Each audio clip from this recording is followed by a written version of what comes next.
All right, welcome back to Gabbing with Gib and to our first ever Friday episode where we'll be discussing a pop culture topic with an expert or friend or fellow media person. And what better way to start things off than an episode about the one person who literally nobody could avoid reading about this year, Taylor Swift. Today's episode is not meant to recap the latest happenings in her life. That's too much to keep up with, but rather analyze the rarefied place that she's gotten to in pop culture, how it happened, and what could perhaps be next for her. What better person to have on to discuss all things Taylor than someone whose pop culture opinions I respect so much, the co-founder of Betches, Sami Sage. Sami, how are you?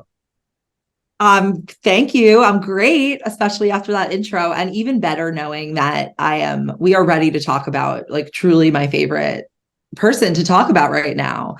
And because that is the stated topic of this episode, I'm not going to get shouted down for wanting to talk about it, which I think is such an interesting piece of the Taylor Swift conversation. Is like, as much as people love her, there are people who are like, why do you have to keep talking about her? It's like, well, Totally. why? It's like, okay, like, so just get off the internet then. You don't Well, like the internet. totally. It's so interesting 'cause it's like we've gotten to a point where she's never been more popular, but the people who are resisting her have never resisted harder. You know what I mean? It's really interesting push and pull. It's a polarized nation, you could say. Absolutely, absolutely.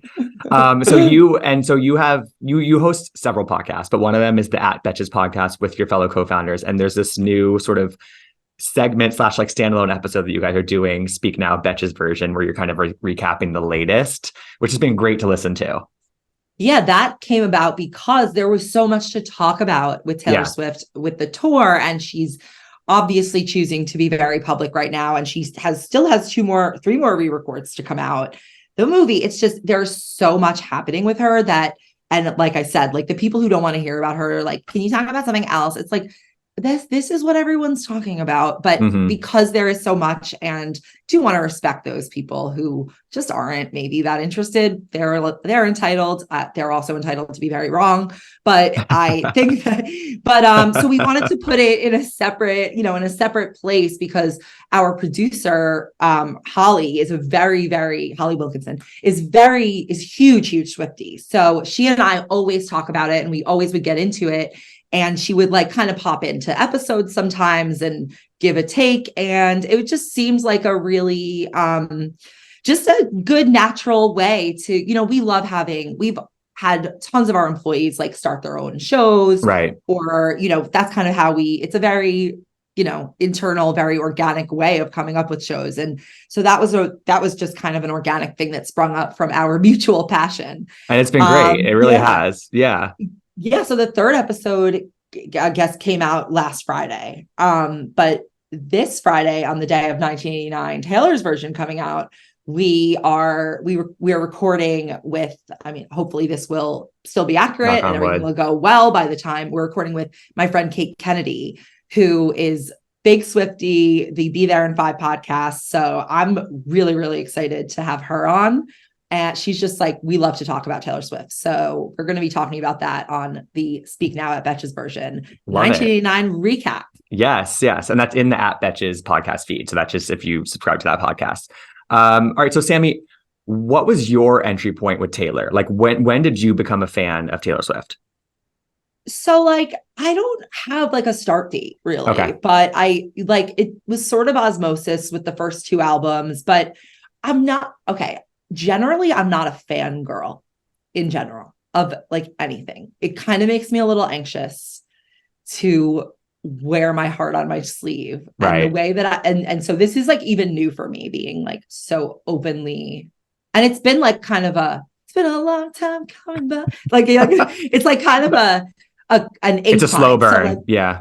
It not really, well, kind of. So first 3 albums, I was always just like, okay, like Taylor Swift, cool, like her music, into this. Didn't really have, I don't know, I don't even remember if I had a strong opinion, although I do remember feeling very triggered by her performance of Mean at the Grammys in 2011 and feeling like, oh my God, she really doesn't like when people criticize her. Like, I remember feeling that. But then loved Red. But 1989 was the first album I was like really, really, really obsessed with and like listened to just like on a new level. And then Reputation, people started like people hated her. Mm-hmm. And that I found very confusing because Reputation was my favorite album.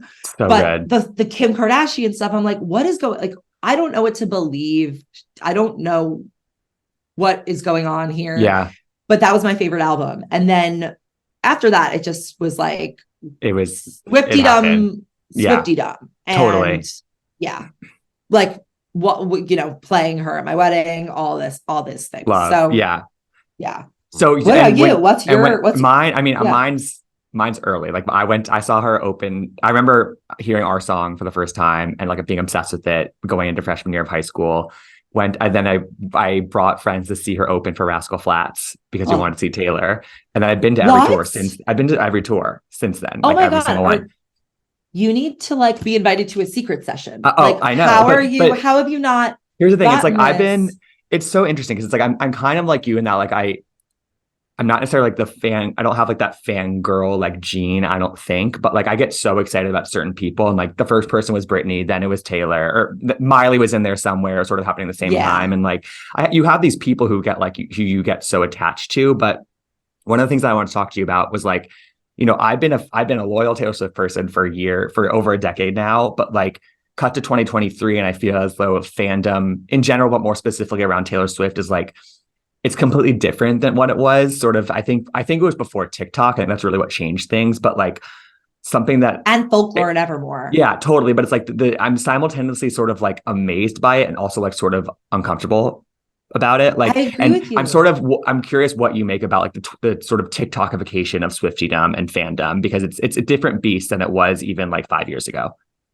So I am totally with you on that. And I think it's not, yes, it is. You're seeing it in Taylor Swift with her fandom, but I think that this is the new way of audience Yeah, reaction more so. And like she's obviously transcended to icon status. So great. 1989 kids, we have our first like with Beyonce's Gen X, right? Like I would say yeah, yeah. I would say so. Yeah, us. she's not Okay. millennial, Right. She's not millennial. Okay. So we have our first millennial icon, true icon, right? like Bruce Springsteen, like Joni Mitchell. Like this is huge. So congratulations, Taylor. That is just incredible. Yeah, I think that like I agree with you. It's a little scary because it's so just, I mean, we see this not even just with Taylor Swift, you see it with like politics too. Like you see this like weird populist mm-hmm. swell of attention. And I also think it's very different because this is kind of the first icon who's been made in the like influencer internet celebrity age. So before it was like everything was kind of controlled by publicists. So publicists were making the icons. Mm-hmm.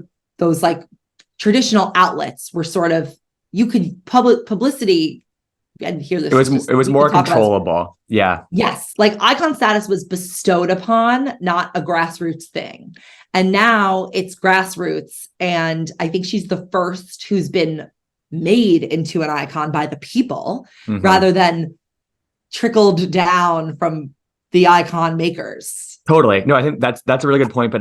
And in some ways, it has been this perfect storm for her, where it's like she sort of made the comeback from like from the Reputation era, where it was like people like just like were looking for an excuse to hate her and believe the worst in her, and then she did this comeback. It was successful and yada yada yada. But then like I feel like it was Folklore and Evermore where the way that and I like those albums, but they're not my favorite of hers. And I love them. And Folklore I love, but Evermore I don't love as much because, and part of it is sort of like the reaction left a bad taste in my mouth because it was this point where like the reaction was so great sort of generally to those albums, and it was the first time she was collaborating with these like really quote unquote serious male musicians who were like taken very seriously in the biz, and it sort of, in my mind, it sort of opened it like sort of gave people an excuse that to like her that sort of didn't have that excuse before, and it sort of like kind of gave her this like seal of approval from like a really serious couple of musicians. And like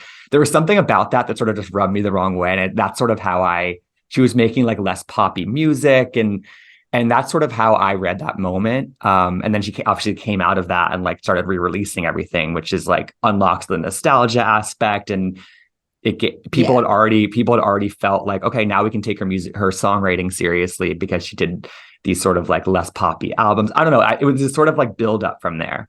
I see what you're saying completely, but I don't think that's only a result of, again, this kind of maybe works in tandem with what I just said about like the grassroots nature of it. I actually think it's not just that people like discovered this pre-existing level of talent. Her talent scaled between Reputation and now. Like I think she has like, I don't know, maybe she hit that like that legendary 10,000 hour point, but like her voice has got like, you can tell she trains, like, totally. She's hardworking. And like, was I talking to you last night when we were saying like, if you introduce someone as hardworking first and then funny second, that means they're not that funny, but very hardworking. If you say funny first and hardworking second, that means you think they're funny, but they're also hardworking. I mean hardworking second, like, I mean hardworking second, like, but she has really, you can tell she has like tried to make her performing better. Also, as someone who's also her age, like that period, like you grow into your own skin in a way that like enables you to take your own self to another level. And like, I really think that like, I don't think she planned for Folklore and Evermore. I think that the pandemic she's a songwriter and she can't help but write. And I think that like, it wasn't just the tone and the collaborators on Folklore and Evermore. I thought that the writing was just such another level up.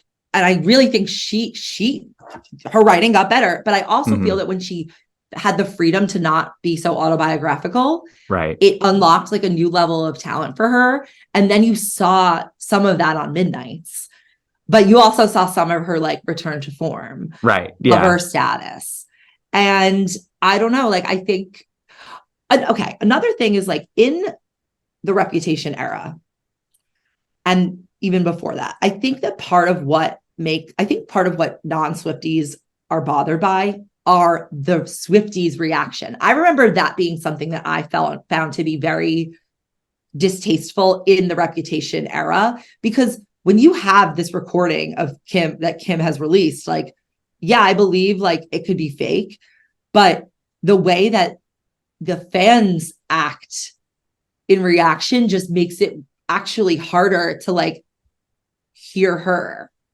Yeah, and to sort of root for her in some ways, because it's like, because obviously Taylor does her own her own work in terms of building things up and sort of like making herself sort of like someone you can't miss and like you're just like unavoidable. But like a lot of that is from the fans, and it feels like it just feels like I guess to go back to kind of move into the fan territory, it's like it feels like we're at this sort of unsustainable sort of like environment where it feels as though like obviously she laid the groundwork for like the Easter eggs of it all and like playing into the fan theories. Like that's in the early days of that, like I loved that. Like I think that was in the liner notes and like things like that. Like that was really fun.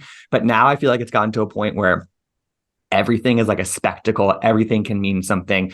And to the point where it almost like results in like fake news on TikTok that people just like they just like take it in as truth, and everyone's it's like just a little hyper. bit like it's a little bit like girl boss QAnon kind of. No, like, it kind of is. It kind of is. And like some of it is so valid, but there's so much noise around it that like it's so hard to like really really figure out what is like potentially actually accurate. You know what I mean? And then people think you sound insane when you talk about like the reasonable thing. Like I've tried to say so many times, I'm like, you don't understand. Like I am a huge fan, but I could never touch some of these people. Could never. I'm a huge fan. But I think about it, I'm like, I love, to your Easter egg point, I love her music and I love her public artistry the way that I love like the White Lotus or the Succession, where I'm like analyzing it as a work of art. It's creepy a little bit because I think people transpose that love of her art onto what is a human being and ultimately like made of the same shit we all are. Right, exactly. And it becomes really, really creepy when you stop looking at it as art and pleasure. Like we're lucky to get to consume her art. And when you stop looking at it as like, you're lucky you get to go see the Mona Lisa, and look at it as like, I want to get it, crawl inside Leonardo da Vinci's coffin, it becomes fucking weird. And I think that is what like turns people off. He is Leonardo da Vinci. Yes. Who painted the Mona Lisa? Yes. Okay, great. I'm like, shit. I'm like, I hope that was right. Yeah. It's just kind of weird. And the Easter eggs, like that's what I love. That's why I can really get so into it. Because I can like read into, like, I love it. It's like lyrical analysis. Her lyrics are so good. Mm-hmm. There's a puzzle. It's a puzzle as part of it. It uses your mind. It's like, there's this lore that's so fun. Yes. But when it gets overdone when it sort of, when it becomes like, I want to wear this person's skin to solve this puzzle, then it's disturbing. But like, I'm really all in on the puzzle. I want to be, it's like playing Wordle every day. Right. Totally.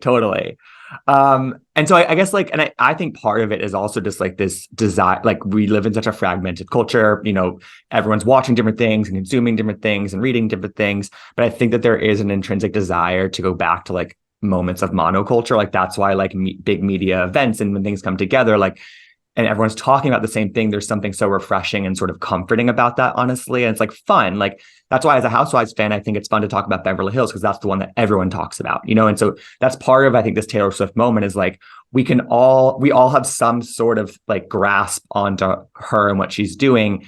And I think that can move us into sort of the Travis Kelce of it all, which is like, it's this meeting of NFL monoculture. There's nothing bigger, in American culture, and then Taylor Swift. There's nothing bigger in popular culture. It's this meeting of those two kind of factors. Absolutely. We have to talk about the NFL of it all. I completely agree with you. And I think part of the fandom is like, they were a little protective over when parts of it were like a niche subculture. Right. And that's why people are like almost competitive about their fan level. Yeah. There's a performative nature. And she also sort of like encourages it by picking fans. Of course. But like also like, great. Like, I think it's cool to like, that she wants to interact with her fans. Like if I were her, like I might want to as well, like, except the ones that are like stalking me. Big caveat. Yeah, minus them. But no, I completely, I agree with you. It's comforting. And it's not a coincidence that like the Eras Tour and Swiftie fandom has been, for better or worse, compared to like a religious experience. And I mean, there's like science to back that up, like that the sensation you feel in a church can be the same as you feel at a concert. Like it's right. Collective effervescence. Like it's a sensation. It's a very real feeling. But like when you get into the like religious experience of it all, then like you have a human that you consider that you're calling them God. And that's dangerous, whether you're doing it to Donald Trump or you're doing it to Taylor Swift. So yeah. And I'm sure she feels that way too. It's like kind of dehumanizing. Totally. Oh my God. And it's like recently there's that thing about her potentially being spotted at a restaurant in Connecticut with Blake Lively, Ryan Reynolds, and Travis Kelce. And then like hundreds of people just drive to that restaurant in real time and they try to camp out. And it's like, it's the same thing that happened at Jack Antonoff's wedding in New Jersey this summer. It's like, it's this like, I don't know. It's a yearning for a collective experience, but there's a line that gets crossed along the way. Right. Like my question is like, what do those people think is going to happen? She's going to be like, photo. you're going to be my new best friend. Like she's going to see them in the crowd of people who stalked her. Or they think they're just going to post footage of it on TikTok and go viral. You know what I mean? Okay, sure. But then you just prove that you're a creep. I mean, they're not thinking about it from that perspective. No, of course not. I mean, look, if you see her randomly and you are like, oh, there she is on the street, that I'm like, okay, I see why that gives someone clout. I mean, it's whatever violation of privacy, that's your problem. but that people do that to randoms. Right. Totally. Like, all the time. And it's, I don't know, there should be something. Yeah. Someone should bring that issue up. Yeah. But it's one thing to like do that. And then it's one thing to be in the throngs of people who sit outside Electric Lady Studios. What if you're like a neighbor? Oh my God, I'd want to move. Would you though? Maybe not. Gaga was there the other night, so maybe not. I mean, that must be like a very cool place to hang out. I would totally. Like, I'm so Pull up a lawn chair and non-musical. just yeah. No, I don't mean outside. I mean Oh, inside. inside. I don't Oh want my to hang out God. outside. I want to be the receptionist. Same. I'm incredibly non-musical, so I could contribute nothing. And I don't even have that good hearing. So I can't even tell you if it sounds good, but Yeah, I love words. So like we could chat right. lyrics. So, okay, going back to the Travis of it all, the Travis Kelce and Taylor Swift of it all, it's interesting because I feel like we're in this moment also where like people are simultaneously the most media literate they've ever been in terms of like readings and sort of reading between the lines and figuring out the PR machinations of it all. But also like I look at this Travis and Taylor moment and I'm like, maybe we're not as people aren't as media literate as I think they are because there's these, it's so funny because it's like whenever a Kardashian does anything, it's like Kris Jenner is the mastermind behind this. And it's like, it's all for something. But then when Taylor Swift is dating like one of the biggest stars in the NFL, she's doing paparazzi walks every single day where she's going to all the games, like having all these like really big moments that are obviously like contrived in some respect.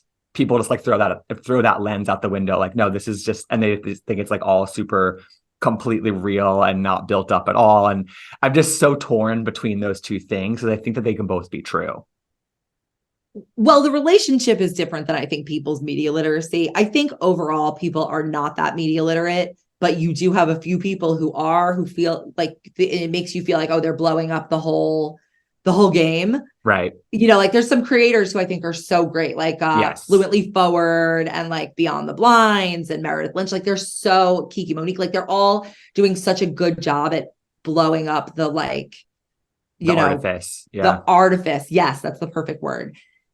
So it feels like, oh, people are so media literate, they must get it. It's like, no, like you don't, if you don't like see it in action, you just are kind of hearing people say it. And then when you get Kardashian, you're just like fake. It's just sort of people are so more, and also not everyone says everything. So it always just feels like everything's swelling up, even though we're not a monolith. But to the Travis and Taylor of it all. Yeah.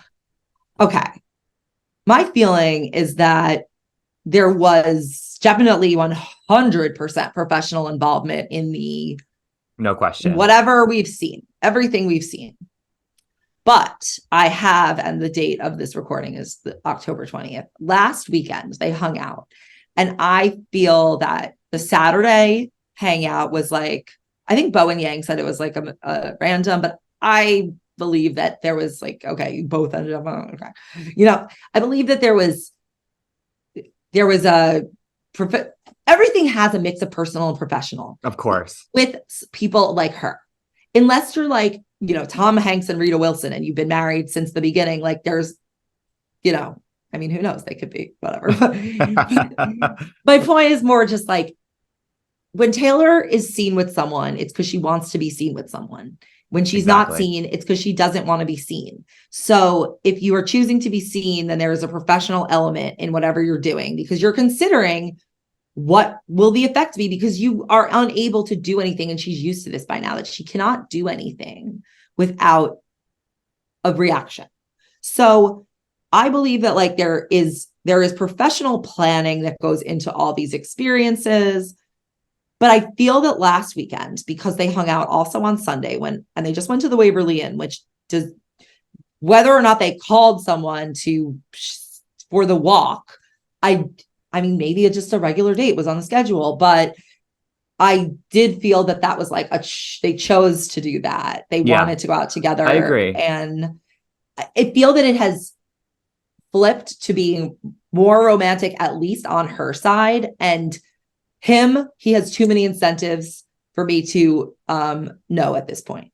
Right. Yeah. I think people see it as an either or. It's either a PR relationship or it's real. And I think that with a lot of celebrity relationships, and especially ones that are of this magnitude, they can be both, mutually professionally beneficial, but also involve real feelings. And I think that those two truths can exist at the same time. And if you think about it, like, he had publicly professed that he like was interested in her. How do you think they first started like texting? Their managers probably got their numbers from each other. And so like, then it's like, okay, how do we roll this out? How do we do this in a way that like makes sense? And like, I think they do like each other, obviously, but like it's too coordinated for none of that to be also happening. Right. And I also think that just when people hear professional, PR. It's like they think it always goes in the same way. Right. And there's like sometimes the personal could kind of predate the professional, but because you have because you have a connection. So one thing that makes me question is the ways in which I've heard that they were like introduced or that they were connected. Like I've heard different. Mm-hmm. I've heard like Ryan Reynolds and like Lively set them up. Right. I've heard that, but it's like, did he just make the friendship bracelet or not? Like, because I've also heard that one of her dancers' brother knows the Kelces like pretty interesting. well. Okay. And also that there's some sort of connection between just the parents, someone in the families. I don't want to spread wrong information, but I have heard of at least, I would say, 3 separate connections that they could have met that were thrown out there. And again, it's like, I don't remember exactly where I saw what and who.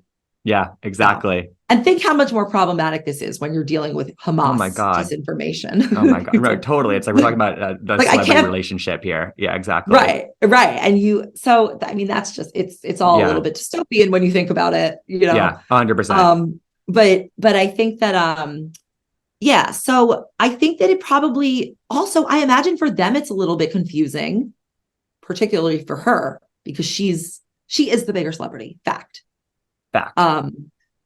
And she's at the top of everything right now. So, and I think maybe it's even confusing for them, like how much of this, and they're probably figuring out, do we want to do this for real? And maybe they are. Right. It's like, you wonder how much of a media moment they thought this was going to be versus what it actually ended up being. And I think right now where I stand with it is just sort of like, you know what? For years, she was like you said earlier, when Taylor Swift is photographed and wants to be seen, she is seen and she is photographed. That is how she's operated for a while. I think ever since kind of the reputation Kimye of it all, like that's sort of like really what that's her MO. And you know what? Like in the Joe Alwyn years when she wasn't seen and wasn't photographed and took the back entrance into every place she went, they never walked the red carpet together. That wasn't her. Her MO is to have a media moment, is to be in the spotlight and to play some of these games. And like, that's just what she likes to do, always has, always will. That's part of her DNA. And that's not a bad thing. That is just who she is. And I think to be in this relationship where she's having fun, she's able to do that. She's able to be public, especially as she's kind of gearing up for the rollout of 1989, which is like all about being in New York and going to the restaurants and being surrounded by famous people. That is part of that era. It's all tying together so nicely for her. And I love that for her, honestly. Totally. Because, okay, I wonder, I'm like, is she in love with the situation? Which I would be in love with. Of course, who wouldn't? Like, oh my God, it's heaven. Right. And okay, so that's another reason why I have trouble being like, that this started completely, that this is really organic because of the 1989. She is trying to recreate the eras. Like it's definitely happening. This is strong 1989 vibes. And maybe she's even planned for some level of overexposure. Right. So that or just saying like, we're fine if it happens because it tracks with reputation. Absolutely. And I saw on Reddit that a fan got a merch package with black confetti, meaning like they're switching soon. So I believe that rather than purple. I have fucking purple hearts like everywhere, not the military kind. They're just like, sometimes they'll just pop up under a rug. Like, yeah, totally. Yeah, it's for next 5 years. Exactly. Yeah.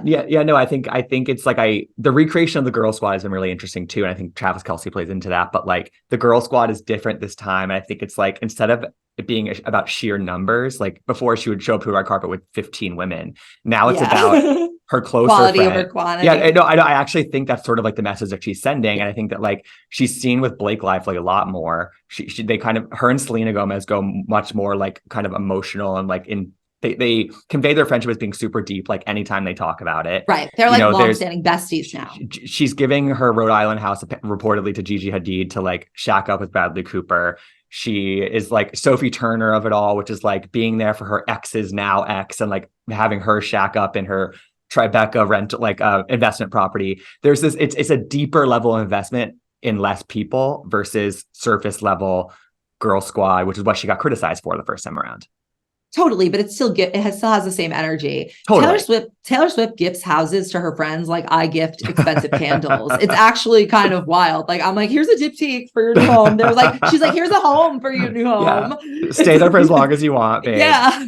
It's but no, I totally to your point about how she does love like the spotlight, the attention. I totally agree with you, but I think that part of the Joe Alwyn, I don't think that she was started to be so bothered by that until the end.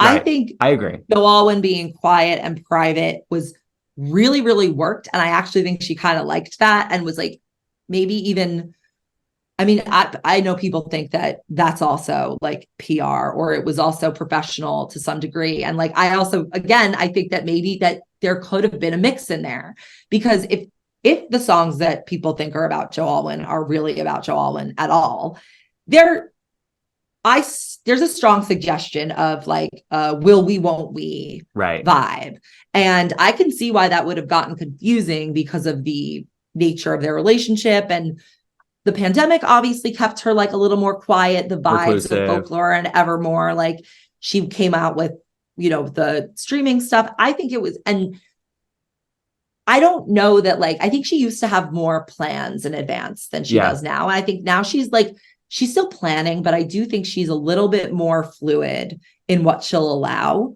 I think so too. Because she said it, and I think like past, I don't remember exactly where she said it, but that she like, no, maybe it was like Vogue's questions, like that she knows what she's doing like 2 years in advance or something. And now I think she kind of knows, but I think she also is like leaving space for reconfiguring. I think especially now that like we're in the back half of the re-release era, it's like, okay, like that takes a lot of that planning out of it. You know what I mean? I think she probably knows what she's doing for Reputation. I'm so curious I'm sure she knows, but I'm so curious what the debut plan is because that's the final one. I'm so confused by that. But I agree that now that we're sort of we see the light at the end of the tunnel when it comes to the Taylor's versions of it all. And obviously Eras tour is going through next year, but like she does double duty. Like she's gonna be doing something on the side, and so I think that's really, I agree. I think that she's in this era of like, you know what, like I can be a little bit more casual and flexible, and like it's giving that. Well, it's also easier because she has everyone else in the palm of her hand now. So it used to be like she had to get outlets to play ball with her or partners to play ball with her. Now, no one's going to say no to her. Right. AMC, No, so certainly not. So she now has more room to maneuver than she did before. And it has enabled her to become even more of a mastermind of her brand. Like I look at her, another piece of this is like, the thing that I admire about her the most, like aside from her artistry, is her business. Like I am so curious about not like the proprietary stuff, but like the inner workings of this business and the ways that they approach things, because I just have so much respect for just the whole approach. And they seem to be really, really like generous to the people who work for them. And she clearly can be, obviously it's very, and I just really like, I'm so interested in, because I know it's very, very tightly held and she doesn't use a lot of outside people for things. And it's very interesting to me because it's like a one person owned business that creates true value. And that should be a case study. Totally. Management. It's a case study. And it's a case study in what she's been doing with the Eras tour and the re-releases, which is like setting herself up for the next level, for the next era of her career, which is not being a legacy act. She's nowhere near that. She is like one of the driving forces of the current music industry, but there's this sort of push and pull of like her back catalog is like also simultaneously current right now. And then going forward, It's like, she can do whatever the hell she wants. It's like you said, it's freeing her up. And it's just I'm so curious what the next kind of portion of that sort of legacy building is for her. Cause I think that's always on her mind of like, what is the impact I'm having? What's going to be my lasting impression on not just the industry, not just culture, but like people and women. And I don't know. I think that's always top of mind for her. So I have like a whole prediction a little bit. Yeah, let's get into that. Let's get into that because I have one too. First, I want us to manifest something, which is that Tree Paine, if you're listening. You know how people do like in conversation with pieces? I would love if you could do it in conversation with Peace about 13 management or Betches. Oh How my sick would God. that be? I Like would read the Taylor, shit out of yeah. that. I know you. I mean, same. I would like that would be my dream. Yeah. Yeah. Just pick that is the brain you want to pick. It's just like, and she's been there since the beginning, and she just knows it Exactly. all.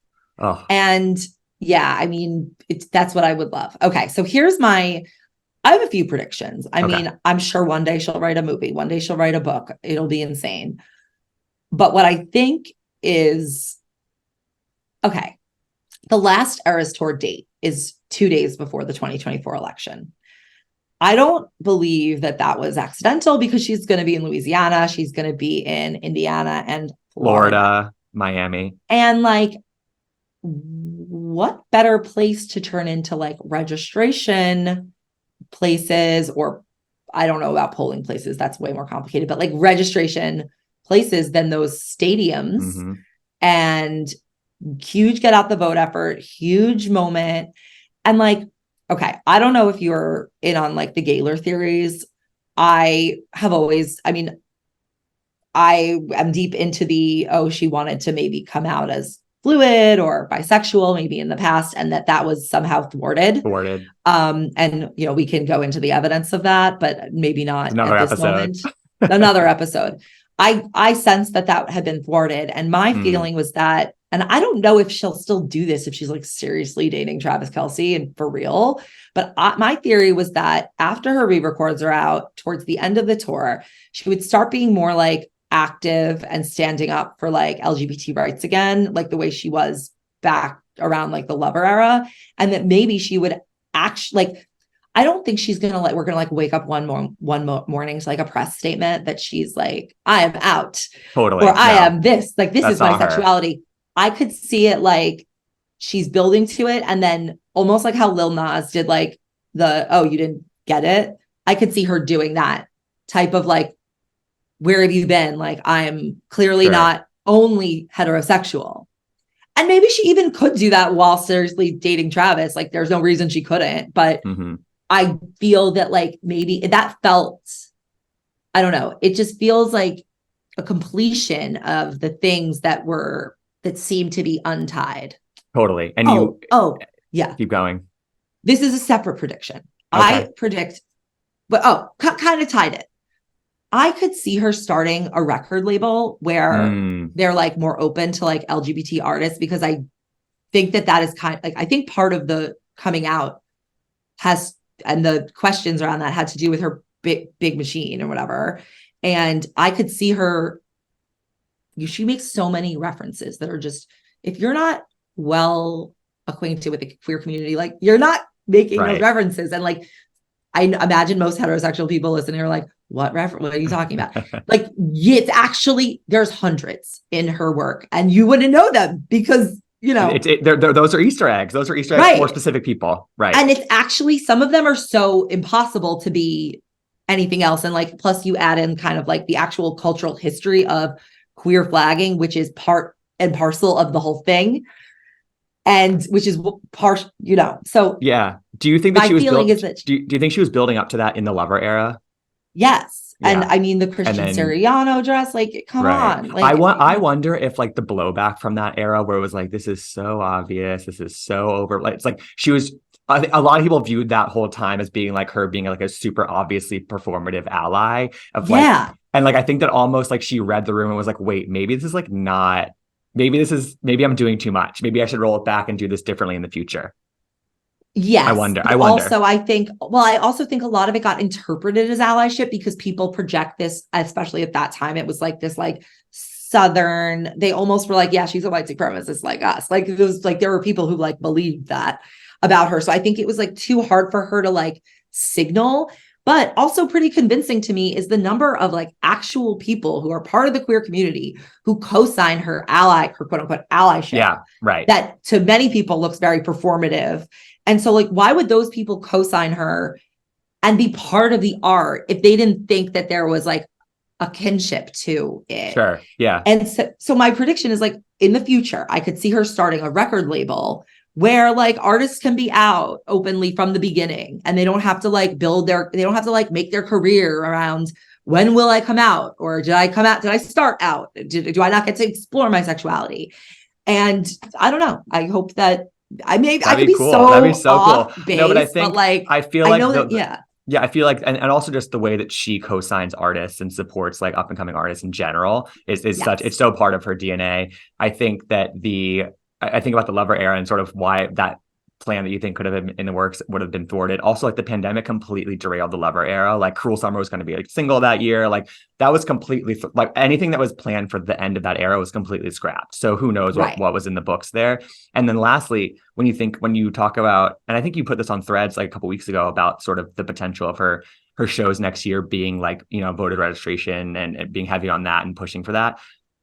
What better way for like Biden and Harris to, you know, have a prominent stage to speak on than like at one of her concerts? You know what I mean? Like Oh it's my just God. the You possibilities just, are endless.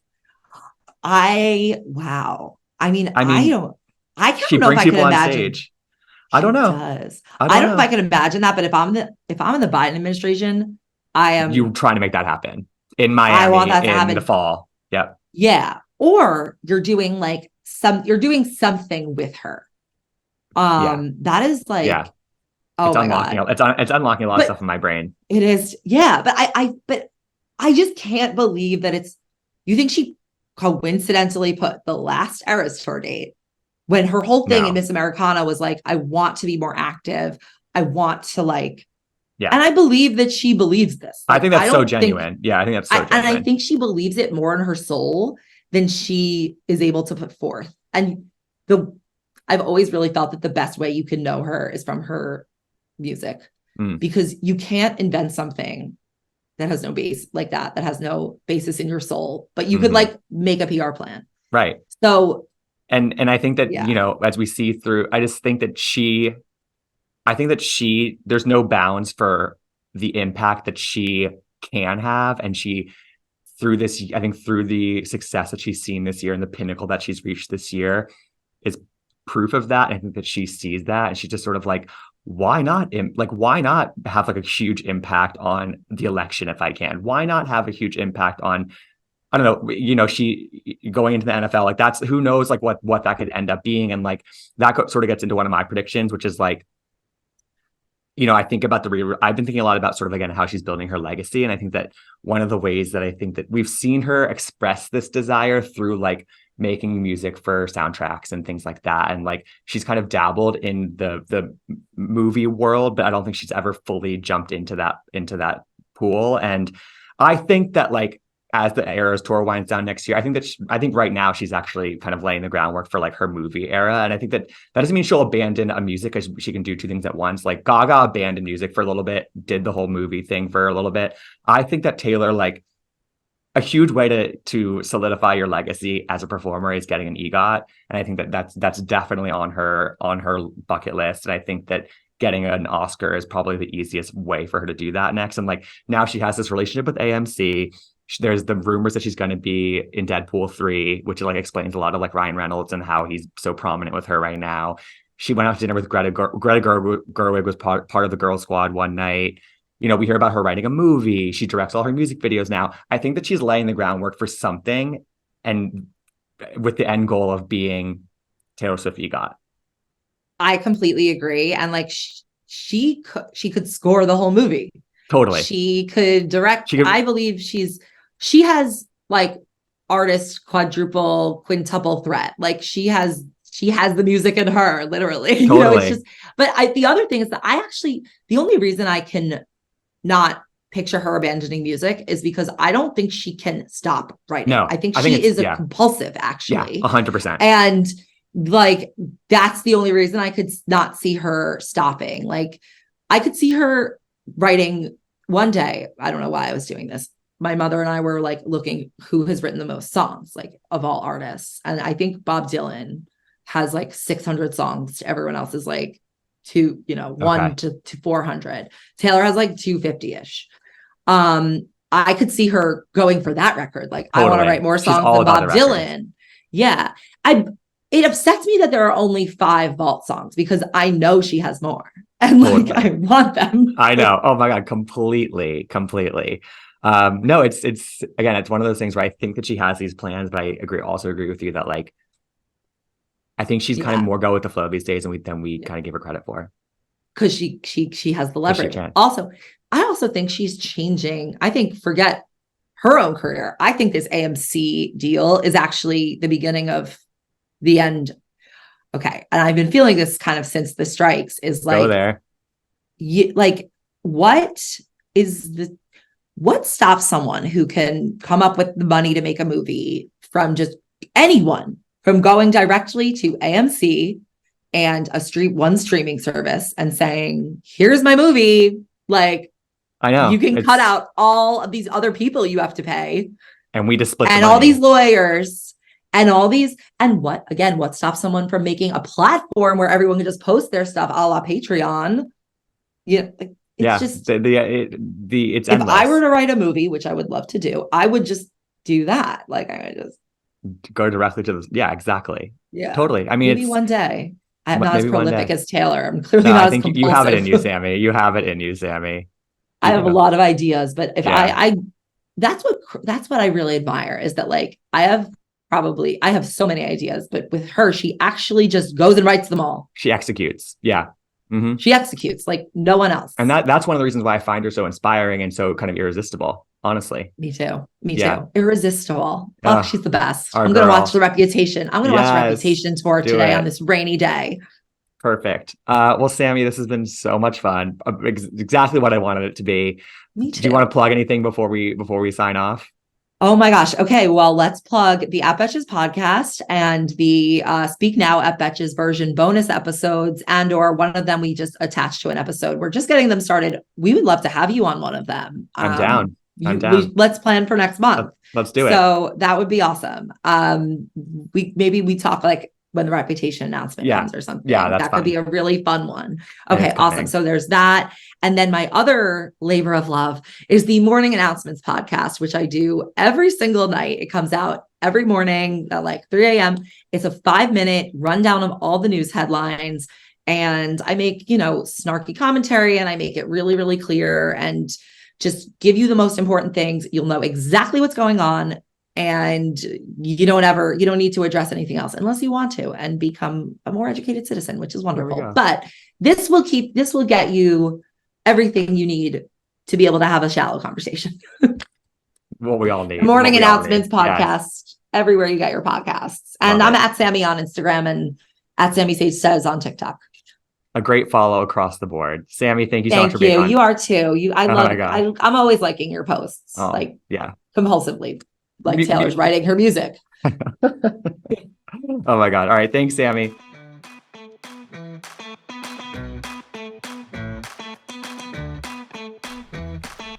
I want to gab.